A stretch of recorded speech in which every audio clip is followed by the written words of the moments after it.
Los socialistas han celebrado esta mañana el Día del Árbol, una jornada reivindicativa que ha contado con la participación de Carmen Alborg, Salvador Broseta, concejales, miembros de la dirección local y militantes de las diferentes agrupaciones de distrito de la ciudad. En el acto, Joan Calabuch ha plantado un árbol como símbolo del compromiso de los socialistas con la reducción de la contaminación y el fomento de las zonas verdes en la ciudad para mejorar la calidad de vida de los ciudadanos y fomentar el crecimiento económico. Lo que queremos es que esta ciudad tenga el nivel de zonas verdes necesario para la salud humana y para un nivel de vida y un bienestar y una calidad que se merecen los valencianos y valencianas,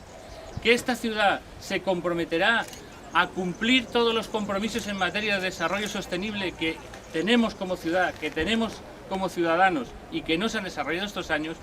y que desde luego todo ello lo haremos claramente pensando en que ese, como os decía al principio, es un camino que no solamente generará empleos, sino que además contribuirá claramente al bienestar y a la salud de los valencianos y valencianas, no solo de los actuales, sino también de las futuras generaciones. Os agradezco a todos muy sinceramente, a Carmen y a todos vosotros, a Salva y a todos los que estáis aquí hoy, que hayáis venido a dar testimonio del apoyo a una iniciativa y a un compromiso con el medio ambiente y con el desarrollo sostenible que es fundamental para Valencia, para su desarrollo económico y para la salud de sus gentes. Así que muchísimas gracias a todos por estar aquí en esta mañana. Muchas gracias.